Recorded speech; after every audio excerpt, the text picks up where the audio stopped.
नमस्कार मित्रांनो, मी ॲडव्होकेट अविनाश निलंगेकर। मित्रांनो, आपण एखादी FIR फर्स्ट इन्फॉर्मेशन रिपोर्ट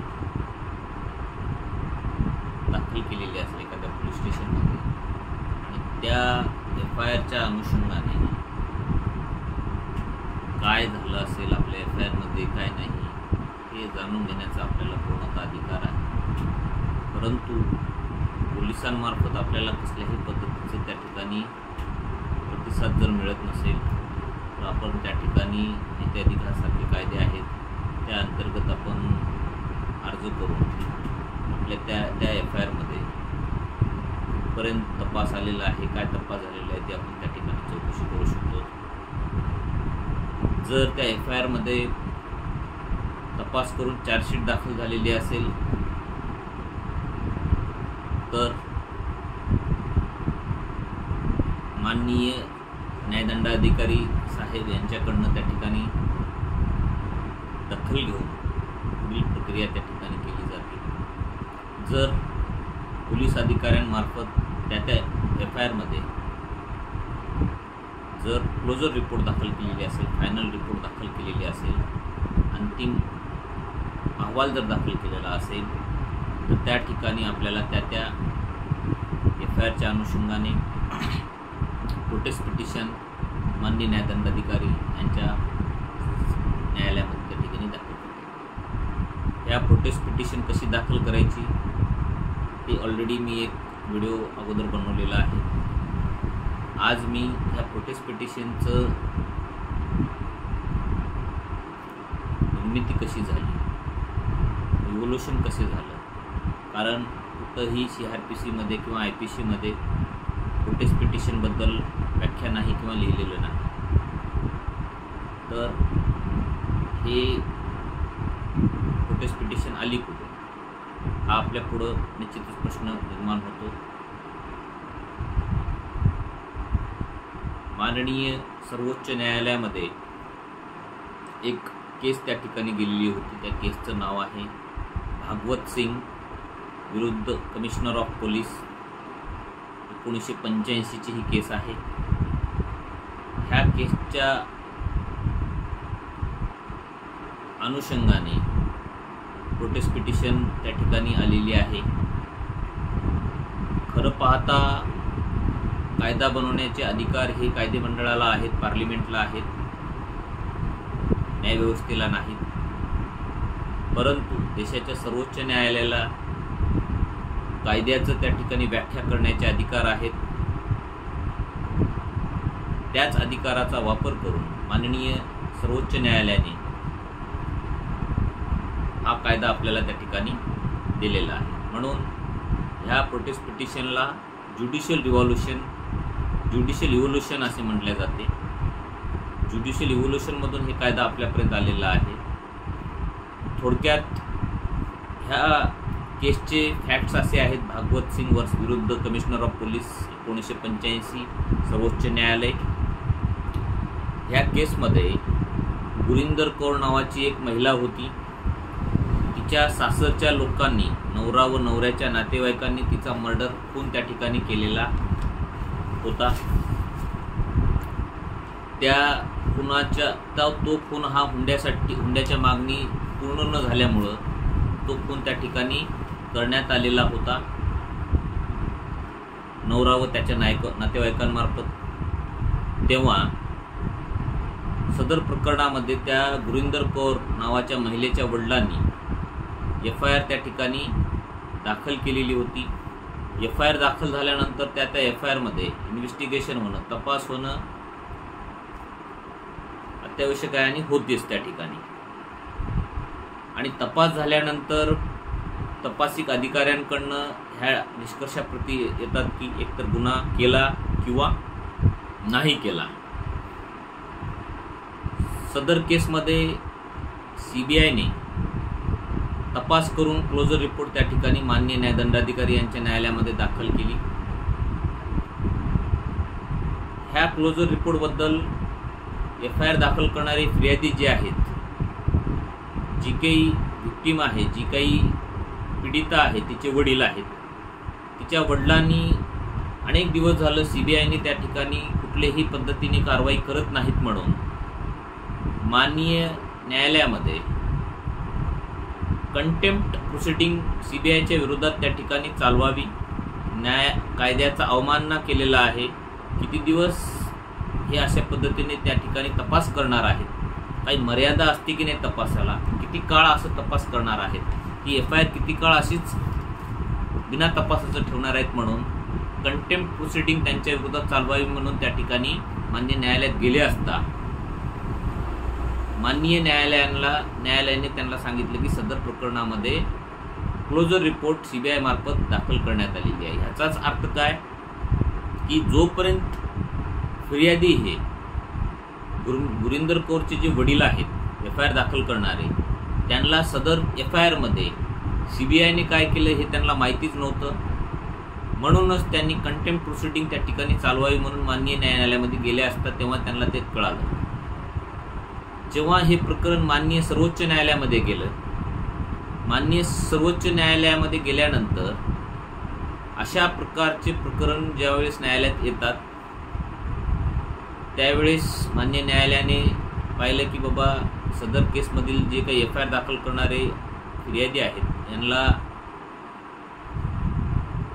का कळवण्यात आलेलं नाही, त्यांच्या FIRच्या अनुषंगाने काय करण्यात आलं हे कळवण्यात आलेलं नाही हे निदर्शनास आल्यानंतर जेव्हा CBIने CRPC 173(2) नुसार अंतिम अहवाल त्या ठिकाणी माननीय न्यायदंडाधिकाऱ्यांकडे दाखल केलेला आहे, त्यांना हे कळणं गरजेचं होतं, हे का कळालं नाही म्हणून त्यांनी त्या ठिकाणी CRPC 173 सबकलम 2 त्याच्यातली सबकलम 2 173 2 आणि 2 रोमन 2 त्याच्यामध्ये त्या ठिकाणी स्पष्ट असा कायदा आहे की जी काही तपासिक अधिकारी आहेत त्यांनी त्यांच्या FIRच्या अनुषंगाने जे बी तपास केलेला आहे तो तपास त्या इन्फॉर्मंटला देणं कायदा आहे, गरजेचं आहे, मॅन्युअली हा कायदा आहे। तो असा आहे section 173(2) subsection 2 The officer shall also communicate in such manner as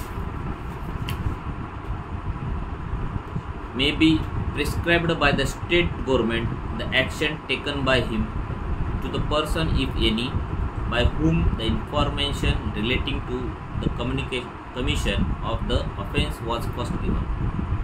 अशा पद्धतीचा स्पष्ट कायदा त्या ठिकाणी आहे, तर तुम्ही त्यांना का कळवलं नाही, त्यांना कळवणं FIR दाखल करणाऱ्या व्यक्तीला कळवणं हे गरजेचं आहे, हा तर कायदा आहे, कायदे मंडळाने बनवलेला हा कायदा आहे।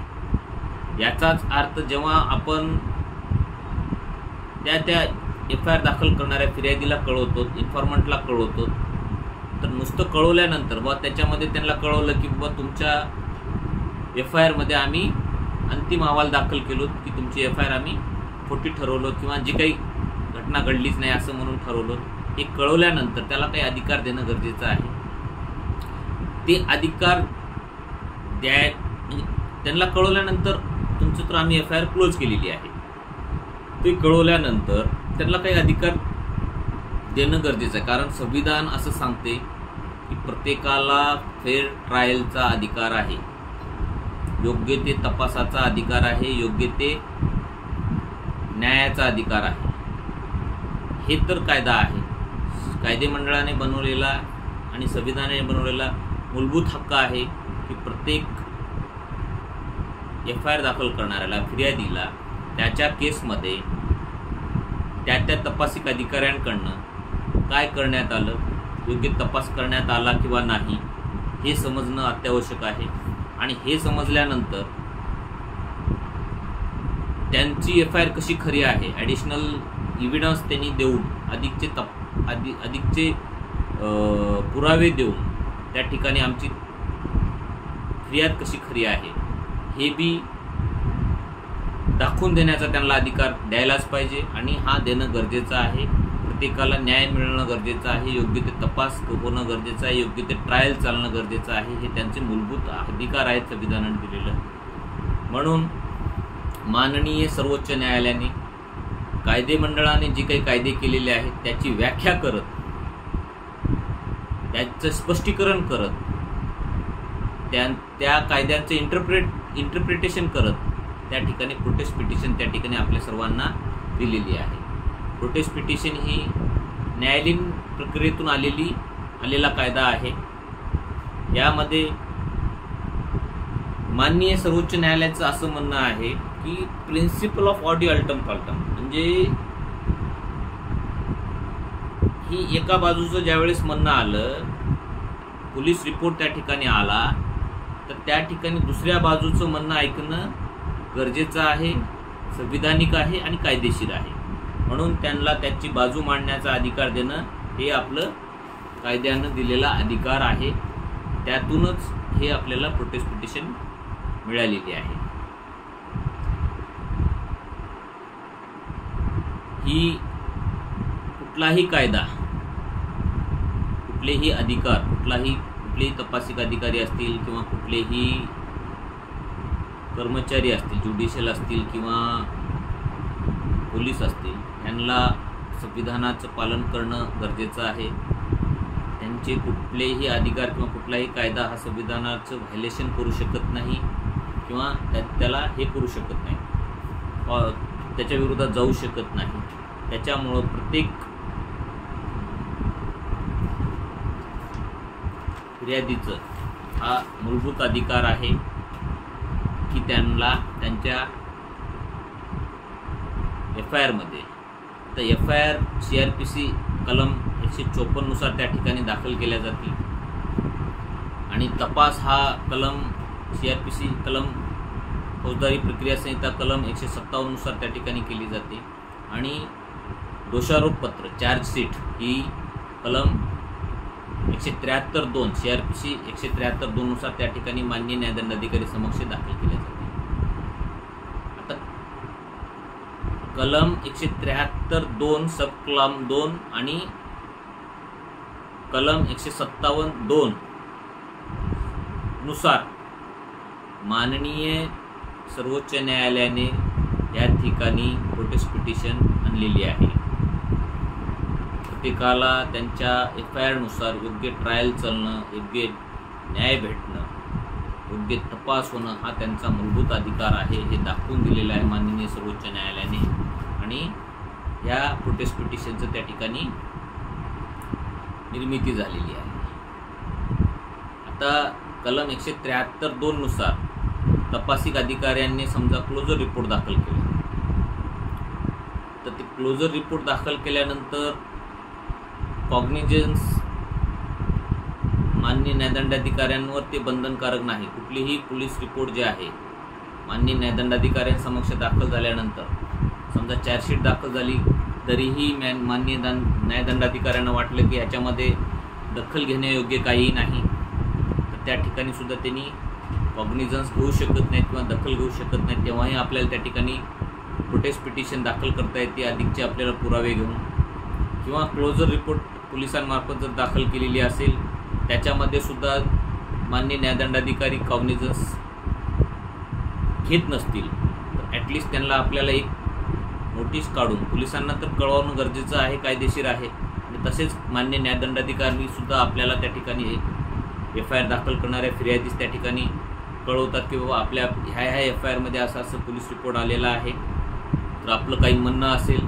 त्या ठिकाणी आपण मान्य न्यायालयामध्ये येऊन दाखल करावं, म्हणजेच प्रोटेस्ट पिटिशन त्या ठिकाणी दाखल करावी, अधिकचे पुरावे घेऊन दाखल करावेत. असा ह्या ठिकाणी हा प्रोटेस्ट पिटिशनचा कायदा माननीय सर्वोच्च न्यायालयामार्फत आपल्याला त्या ठिकाणी मिळालेला आहे. आपल्या हक्काचं रक्षण करण्यासाठी मिळालेलं आहे.